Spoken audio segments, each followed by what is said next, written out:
coming up. I love nature and I love being able to connect to my own body. And I'm a surfer.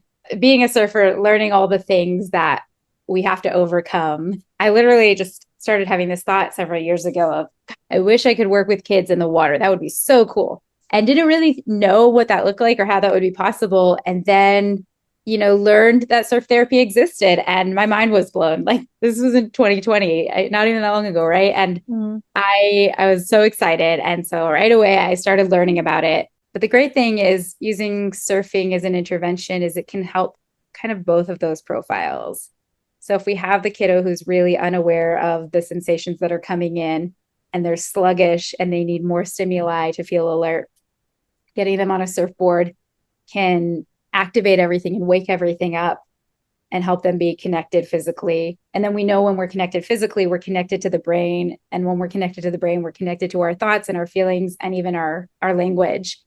And for a kid who's getting too much stimuli and they need to get body awareness to kind of downgrade, the surfboard actually gives us proprioceptive input, which is input to the muscles and joints and cause a calming effect and, digging sand. And so same thing then. So I love it because it's equalizing to both sensory profiles, right? It's going to meet everybody in the middle.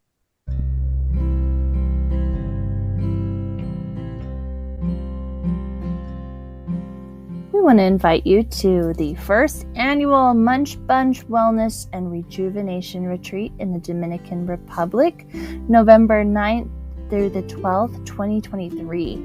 It will be an all-inclusive retreat meant to refuel you, give you a chance to rest, relax, and network with others in our Munch Bunch family. We will also be talking about ways to get out of your own way so you can live your dreams, build your business, and do what you need to do. So check it out. The link is in the description, and the dates are November 9th through the 12th. Hi, everybody. Welcome to the Munch Bunch podcast. It's Kimi Nishimoto and Megan Benoy. Hello. And today we have Naomi Matanick from Hang 10 Therapeutics. She is an awesome surf OT, which we will let her tell us more about what that is. And we'll let her introduce herself in just a moment. But first, Megan is going to have her pull the Affirmator for the week for Munchee Monday. Yes, Naomi, we're so excited to have you. We're so excited to learn more about surf occupational therapy and what that even means. When Kimi first told me about it, I just thought that was the name of your practice, not actual surfing. So I got even more excited when I learned that we're talking about actual surfing today. So, all right. So I have all 100 of our Affirmator cards. I am going to shuffle them and you are going to tell me when to stop and we're going to pull our card for the day. This pile just feels so big today. All right, we're ready. Okay. And stop. All right. The top card or the bottom card? Ooh, the bottom card. All right. Unicorn voice. Oh, we haven't gotten this one yet. Love. Okay. Little unicorn on some sort of contraption, a robot, I think, if you will. So my voice is unique to me. The things I make and say and do are totally, wonderfully, only one under the sunderfully me. Oh, that's so cute. Even the way I draw a single dot is unique to me. Even the way I whistle a song and make a sandwich or sign a birthday card for my ex. See? Because it isn't just so me. So imagine how fantastically fun it will be to see this me be me when unleashing something creatively. Want to see? It's very Dr. Seussy. Yeah. Very Dr. Seussy. So a unicorn, we're all unicorns and we're all unique to ourselves.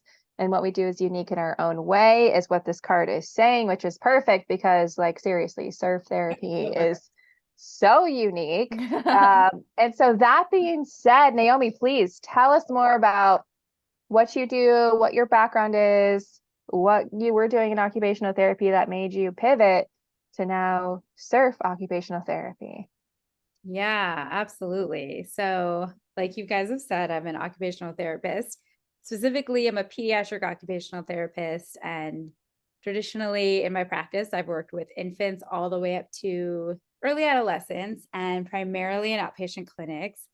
My background has always been in sensory integration therapy and general childhood development, general infant development. And I do have a special place in my heart for sensory integration therapy. I actually attended OT as a kid for sensory integration therapy, and I think have a personal understanding of what that feels like. And then as I started working in clinics, clinics are an amazing space. We have all these super fun tools and these cool tools to help kids connect to their body. But then, in addition to that, I love nature and I love being able to connect to my own body. And I'm a surfer, and just being a surfer, learning all the things that we have to overcome. And, I literally just started having this thought several years ago of, gosh, I wish I could do this. I wish I could work with kids outside, right? I wish I could work with kids in the water. That would be so cool. And didn't really know what that looked like or how that would be possible. And then, learned that surf therapy existed, and my mind was blown. Like, this was in 2020, not even that long ago, right? And I was so excited. And so right away I started learning about it and thought this makes sense for the kids I work with and the population I work with. These are kids who, we hear this big overarching word, sensory integration, sensory processing, but these are kids for parents. What does that mean? Okay, it might be kids who struggle with body awareness and body position in space. They're bumping into things, they're falling out of their chair, or they struggle with being too sensitive to things. Oh, maybe like sense of touch is too much, or noises are too much, or maybe they're not interpreting that stimulation enough and they're constantly on the go trying to get this stimulus to feel alert. And then what that can do is these kids, we see emotional breakdowns, we see what we call behavioral breakdowns, and they're really just trying to figure out their own body and their sense of self and move through the world. And when that happens, it's really hard to do things like higher level learning, like academic performance or connecting with their peers. And I started to realize, yeah, the clinic is great, but how can I put them in a natural environment that provides them with challenges that are going to be different every time they show up? And the beach is that, and the beach, it provides those sensory pieces, so we can integrate their sensory systems at the beach, whether that's moving on the wave on a surfboard or digging in the sand. But because of the challenges that arise there, we can kind of address the emotions that are happening and the bodily sensations that are happening. And so that's what I've started to do, is taking the surf therapy model that's developed around the world for different populations and modeling it and adapting it for our neurodiverse population, for our kids with sensory processing challenges, maybe ADHD, autism, or our, twice exceptional kids, and saying, hey, this is something that they can take ownership of, becoming a water baby, becoming a surfer, but also becoming more connected to their bodies. And that's what I'm doing. I love it. Oh, so cool. Yeah, thank you. I love it too. So what would the challenges of a kid that is neurodivergent be? Like, when you were a kid, how did it manifest for you? Yeah, so it can show up, it can show up similarly and very differently for each child, because there's certain, we call them profiles, sensory profiles of a certain child. And certain kids might all kind of fit underneath that sensory profile, but then every kiddo is going to be unique. And so how it showed up for me is I'll use these sciencey words, but I'll try to also explain what they mean. But for me, my inner ear, my vestibular system wasn't working like it was supposed to be. And I had a really hard time with understanding where my body was in space. Our vestibular system gives us our sense of balance and spatial awareness. And so it would be really hard for me to pay attention in school because I wasn't even aware of where I was. I would fall out of my chair, which sounds funny, but it's true. And, that's really hard how do you continue to pay attention in the classroom when You're not even aware what your own body is doing. I had a very sensitive tactile system, meaning touch was really uncomfortable for me. So clothing, certain textures. And along with that, so higher level skills that can get impacted like that. My coordination was really poor. Funny, like to think about that. Like I'm a surfer, but my coordination was really poor. And so how it manifested being hard to learn in school, but then it also manifested in the ways I connected to my peers. Because, things that kids are doing, like playing games on the playground or sports, I didn't fit into that. And so not only did I not feel comfortable in my own physical body, I wasn't able to connect to peers. And it was, kind of creating a narrative of,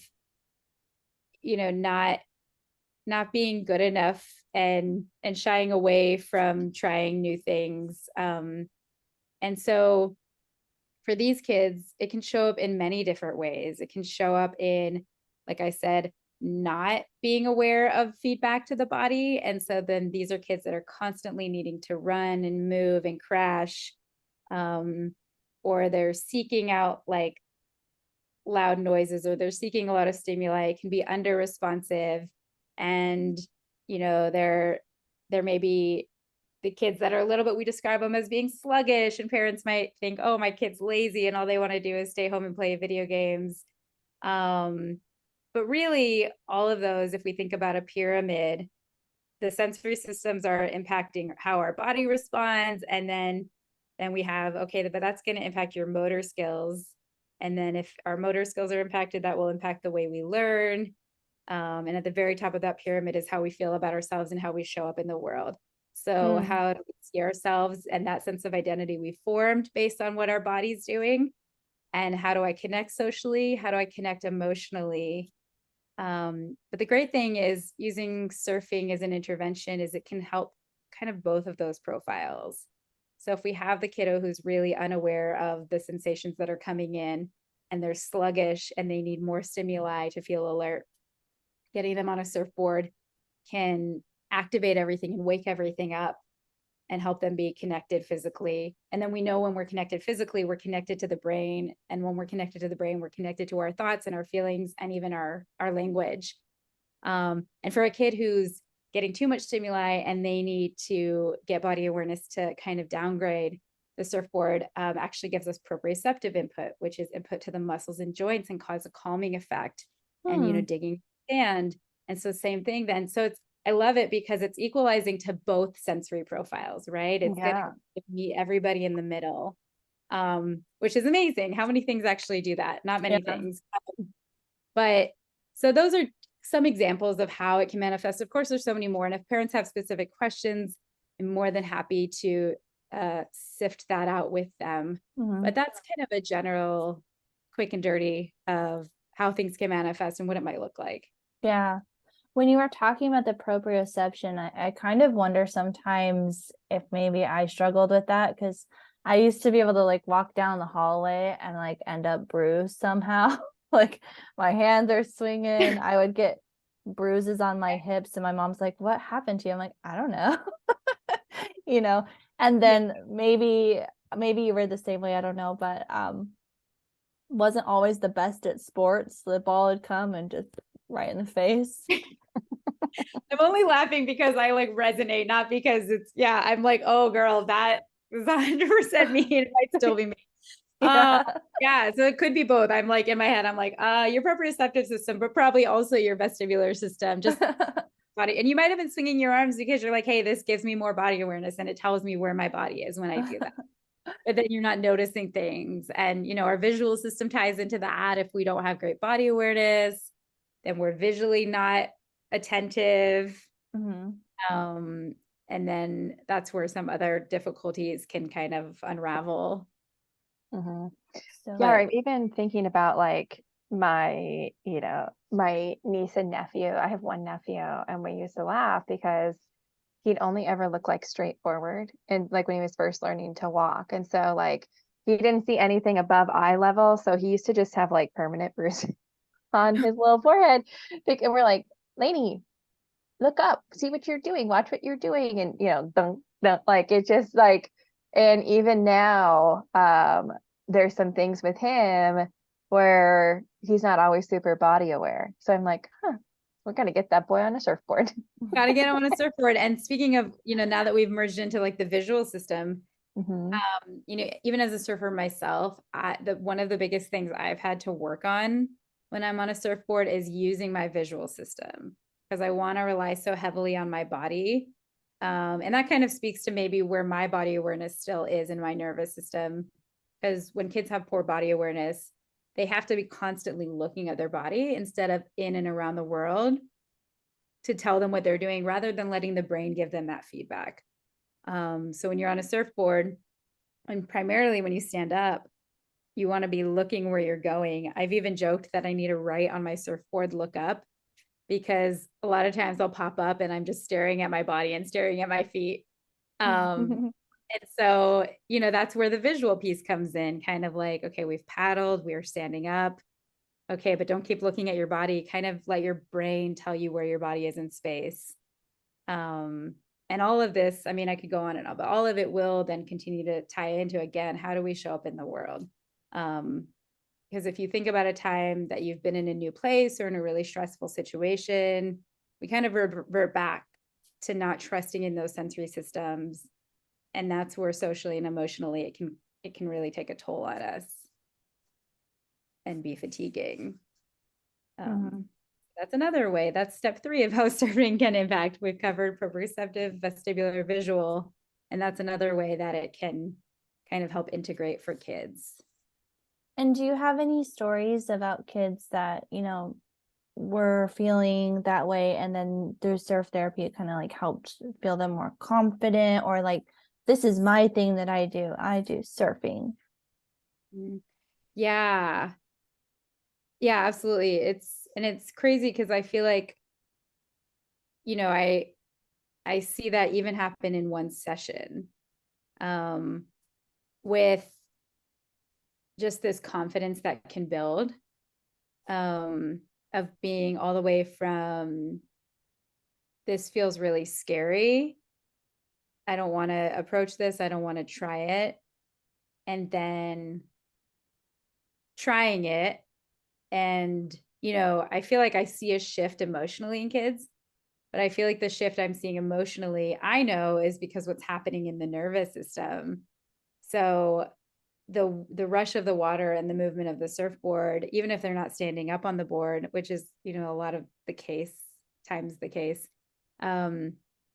they're becoming regulated. And as they're becoming regulated and connected to their body, they're able to build that a sense of trust in themselves and confidence in themselves. And it brings that empowerment. You're asking like, oh, I see myself as a surfer. I don't know that I've seen that yet, but I definitely see this change of trust in self, and wow, I did that, and like, I didn't want to do it, or I didn't think I could do it. And so it's powerful because it's not only actually regulating them as the tools of the ocean are working their magic in the surfboard, but then because of that, like I said earlier, we want to introduce the Spot for Tots course, a parent's guide for toddlers ages 2 to 5 for Mini Mayo.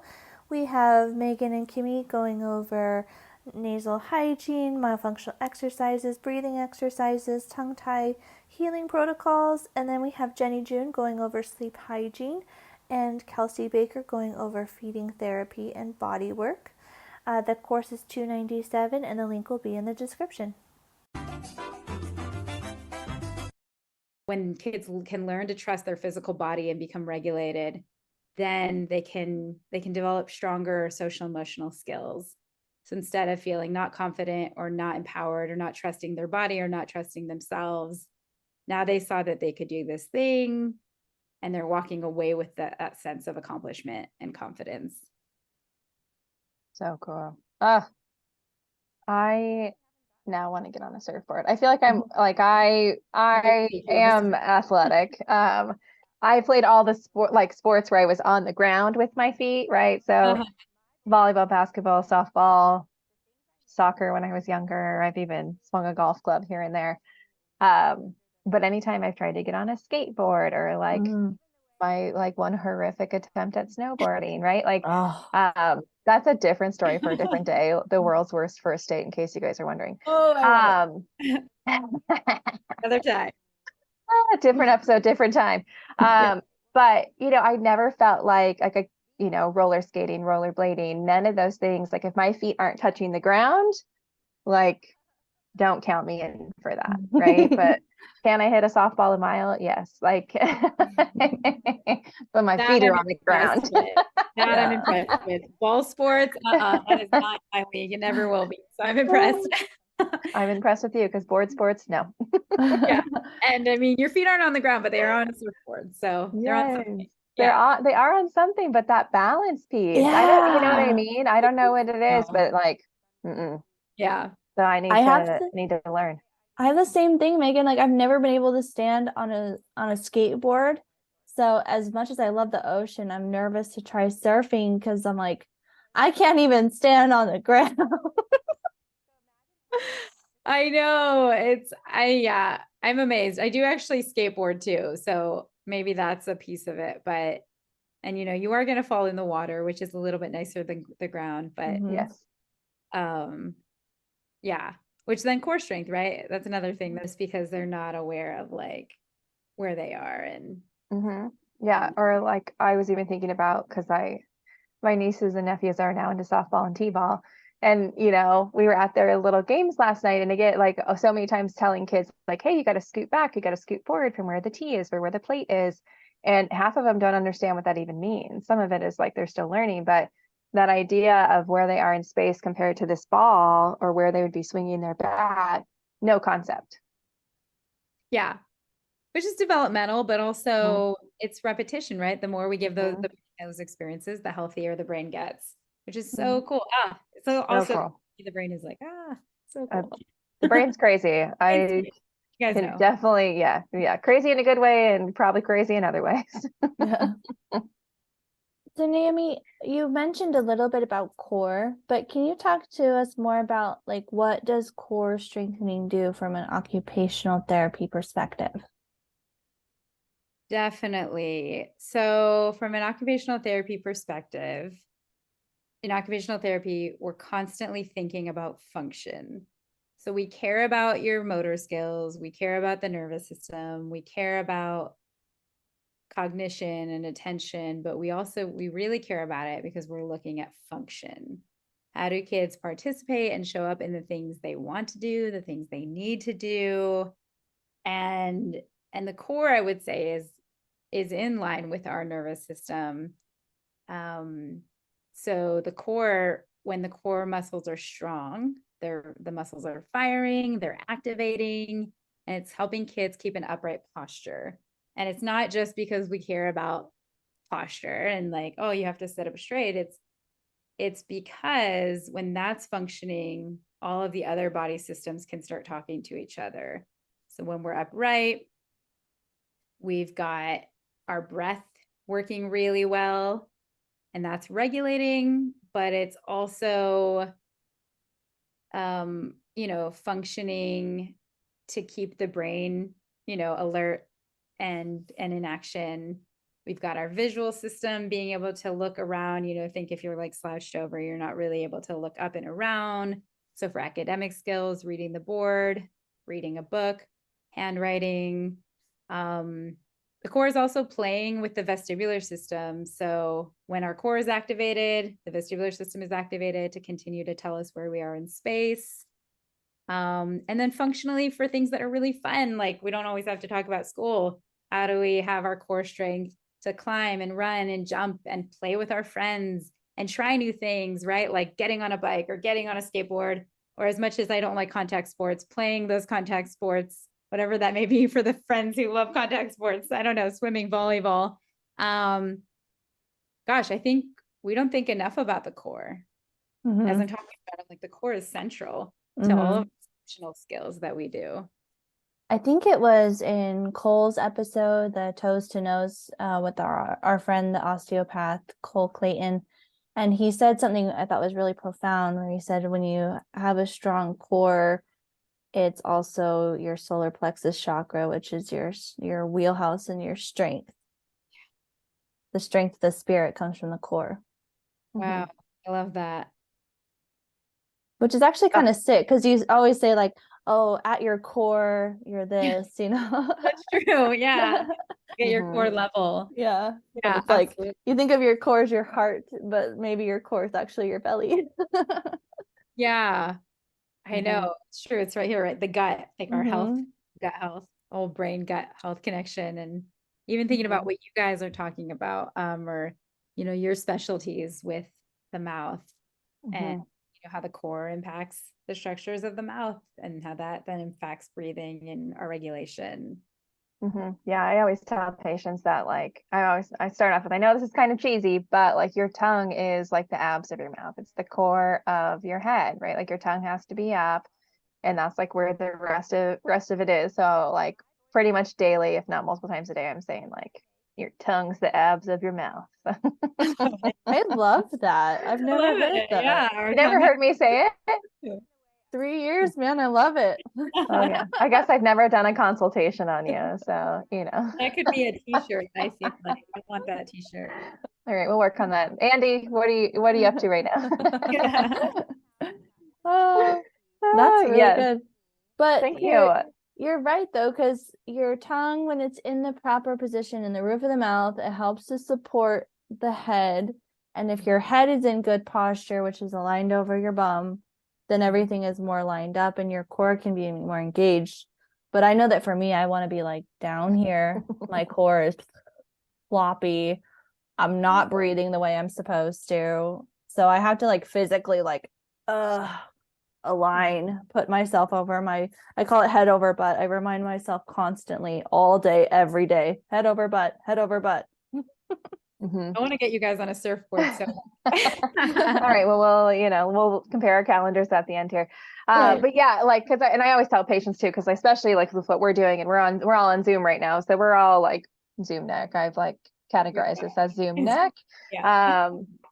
So, and then I'm like, okay. But then I'm like, okay, let me see this, right? And like your patients are like, can you look at this? And I'm like, yep, Zoom neck. Let's take a peek. And then afterwards, let's like get ourselves situated. So when we're actually talking about exercises, we talk a lot about head over butt. And when they're practicing that, we're like, okay, now that you've seen it, scoot back, head over butt, good posture. And then like we'll go through them together, because yeah, you can't really have one without the other. You can't like do your oral facial exercises if the rest of your body is like all like bent out of shape, right? Like, everything has to be right. Yeah. Everything has to be where it's supposed to be in order for everything to be effective. The body is all connected despite how we are all trained.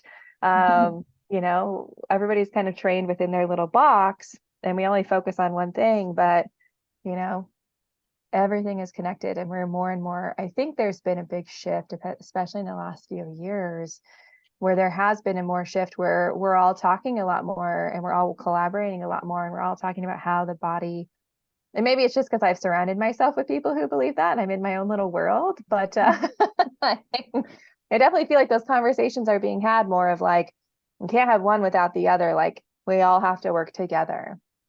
Very true. So Naomi, what does like a typical surf program look like with you? Like how often would you meet? What are the sessions like? Yeah. Good question. So I very often recommend that I'll meet with a family in home first. And that way I can perform a more formal assessment, like Megan was talking about. I do want to consider all the systems, and I want to acknowledge that everything in our body is connected.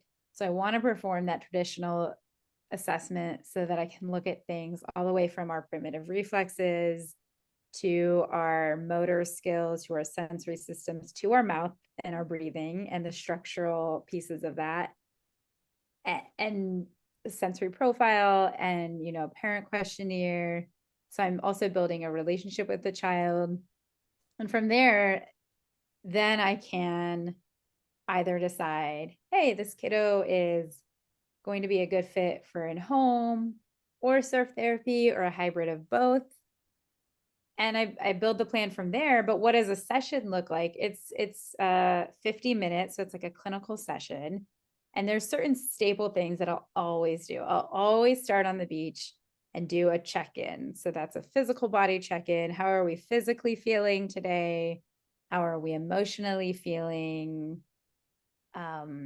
And then depending on the child's needs, that will depend how much time we're spending on the sand before we get into the water. So I might use that time to cover any motor skills we want to go over. If there are any like sensory diets we're working on, just some warm-ups to get into the ocean. And then I'll always do a check-in with the kid because this is all about autonomy and choice. Okay, how do we want to get into the water? Do we just want to jump around in the water? Do we want to play on a boogie board? Do we just want to lay on the surfboard? Do we think we want to stand up? And then we'll go spend a good amount of time, probably about 15, usually hopefully 20 minutes in the water. And then we come out and there's always a check-in again. How are we doing physically? How are we doing emotionally? If there's any other, I call them like, I guess, I don't know the word, hard skills, more traditional skills that we need to work on, we can do that. But being on the beach, the primary purpose of being on the beach is to really hone in on those sensory systems and organize those and the emotional systems. And some of the motor systems, primarily with core strength and normalizing movement when kids are paddling out in the water. And then if there's really, really more traditional OT skills that parents want support with, maybe those are fine motor skills or handwriting, or even higher level cognition, executive function, or really, really hone on specific motor skills, I definitely recommend that's a better fit for in-home or a clinic even, because the beach is really where I want to take that time to work on physical regulation, emotional regulation, and body awareness. Mm-hmm. So interesting. And a big thing So cool. Yeah, thank you. Yeah. And one big thing to point out is, when people hear surf therapy, they think, gosh, what does that mean? Like, are you giving my kid a surf lesson? Yes and no. But if you want a surf lesson, please go to a surf instructor who will give you a really great surf lesson. This is a therapeutic tool. And, and depending on the child's age and their safety level, very often we're not even going out past what we call the break, which is where the big waves come and break. We're more often than not staying in the whitewash and catching waves there and having fun and letting that do the work for us. Mm-hmm. That's cool. Yeah. Do you have any other questions, Meg? Like what's your schedule like? When can I come down and take my first surf lesson? Yeah, right. Exactly. I know. Oh, that's so fun. I mean, how can people find you? Like, where are you? Yeah. You're not out up here in the Oregon coast because surfing in the freezing cold ocean. So, Right. Yeah. So I am based in Los Angeles. And I'm near Santa Monica, but I do some work in this, what we know as the South Bay here, which is Manhattan Beach and that part of town. And then where can they find me? So Instagram is a big one. I have a website and I have an Instagram, but my Instagram is solely dedicated for talking about surf therapy. And so that is at hang_10_therapeutics, but I'm sure we'll put that in the chat notes. Mhm. And from there, people can direct message me. It has the link to my website. When you visit my website, it goes into all of my offerings, as well as being able to contact me there via phone or via email. I always offer a complimentary discovery call, kind of sit with families, hear about their needs, and find out what might be the right fit for them. And yeah, that's really the best way that I can be found. Awesome. Those three avenues. Awesome. I love it. I love it. So do patients kind of have to end up like finding their way to you, or do you get a lot of referrals from other providers in your area? I'm just getting started and I've gotten to talk with and meet with a lot of amazing providers. And so I'm starting to get a few referrals from that. It's so funny to me. I feel like I am an old soul and it's still unfathomable to me that people use Instagram, and Instagram has been the funny thing, like where most people are finding me, where patients are finding me, providers are finding me. I'm like, okay, fine, I'll get on board. I'll use Instagram. But that's been a huge avenue. Some has been word of mouth. It's been random, but it's been really fun to see where people are finding me. So awesome. So- Okay. Well, thank you so much for coming on and for sharing your message with us. It's such a unique perspective. But I love to hear you talk about what you felt when you were a kid, because I think that's so important, because Megan and I both had myofunctional airway problems when we were kids. Completely different ends of the spectrum, same sort of disorders, but end of the spectrums. So we always tell our stories, but it's interesting to hear someone who had more of the sensory experience. So thank you so much for sharing that and being vulnerable about that. Yeah, you're so welcome. Yeah. Yeah, I always talk about my bedwetting, and Kimi always talks about how she used to drool on her desk. So like we don't try and make ourselves look that cool on this podcast. Oh yeah, get to know me a little bit, and I won't seem that cool. Bump into things. Yes. Oh my gosh, I love it. And thank you so much for having me. It's it's so much fun to just chill with you guys, and love talking about the work you're doing and being able to share about my work. It's just so fun to connect. So fun. We're always looking to connect with more like-minded providers. So we love people who think outside of the box. That's kind of our jam around here. So, and you guys, Naomi already said it, but if you want to find her on Instagram, it's hang_10_therapeutics. We will link that into the episode and tag her and all those things. You can also find us at the Munch Bunch podcast. You can find Kimi at Mouth Muscle Memory. You can find me at NWMFT. And of course, as you guys know, you can find us in the Dominican Republic for the Munch Bunch retreat, battling burnout and gaining clarity in your lives and business, and working on some self-love, self-healing. So you can find us there November 9th through 12th. If you are interested in joining our retreat, we have just a couple spots left. And reach out to us, either our Instagrams, our websites. We are absolutely here. And if we can rope Naomi into coming with us, we might even just have to throw some surf lessons in there. So we will see you guys on the next Munchee Monday. We can't wait for our next episode. All right, bye guys. Bye. We have a special offer for our Munch Bunch listeners. To book a virtual consult with Megan, she's offering a discount of $25 off. Just email her, Megan, at nwmyofunctionaltherapy.com or through her website, www.orofacial-myology.com. To book a virtual consult with Kimi for the $25 off, email her mouthmusclememory@outlook.com or through the website www.mouthmusclememory.com.